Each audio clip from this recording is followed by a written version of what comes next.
Ang San Miguel ay pinatunayan na ang pagtalo nila sa Hinebra nung elimination round ay hindi lang nila natsambahan. Ang pagkaramdam nila ng kaba sa dulo ay hindi naging dahilan, upang ang laban ay hindi nila mapagtagumpayan.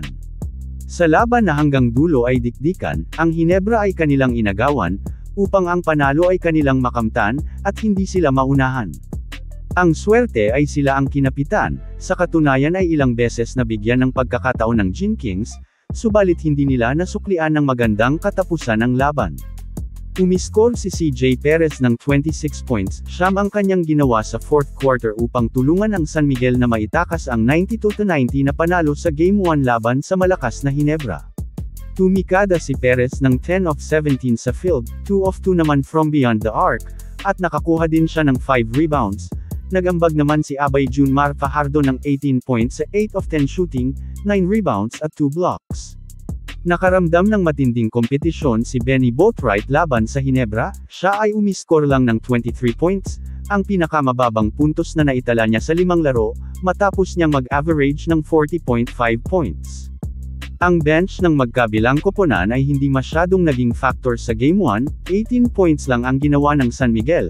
Ang 10 ay galing kay Don Troliano, habang ang Hinebra ay mayroon namang 12 points. Sila ay sumandal sa kani-kanilang starters, ang Hinebra ay pinangunahan nila Christian Standhardinger na may 21 points at 11 rebounds, double-double din kay Tony Bishop with 20 points and 11 rebounds.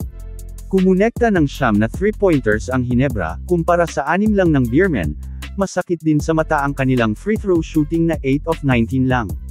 Ngunit sila ay bumawi sa ilalim at loob ng arco, kung saan ay doon nanggaling ang halos lahat ng kanilang mga puntos, nagtala sila ng 35 of 52, 63%. Ang Hinebra ay napag-iiwanan ng 8 puntos pagkatapos ng first quarter, at 9 na puntos naman sa ika-9 na minuto ng second period, subalit dahan-dahan nila yon na ibaba at nakatabla pa pagdating ng halftime. Dikitan pa din ang laban mula umpisa hanggang kalagitnaan ng third quarter, ang Beermen ay umabante ng 5 sa ika-5 minuto, ang akala nila ay simula na yon ng kanilang paglayo, pero sila ay nagkakamali. Alam ng Hinebra na mahirap ang maghabol lalo na kapag huling quarter na, kaya naman pinilit nilang sabayan ang San Miguel, at muli silang nakatabla sa pagtatapos ng quarter.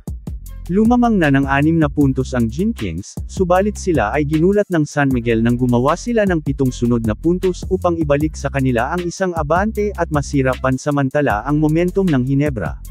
Naibalik ng isang beses ng Hinebra ang kalamangan sa kanila, pero nang bawiin agad yun ng Beermen ay nagtuloy-tuloy na yun hanggang 5 puntos, bago muling itabla ng Gin ang score sa huling 1 minuto ng laban.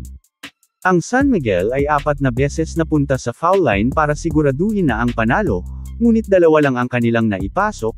Ang Hinebra ay may huli pang pag-asa ngunit hindi natanganan mabuti ni Sista ng bola.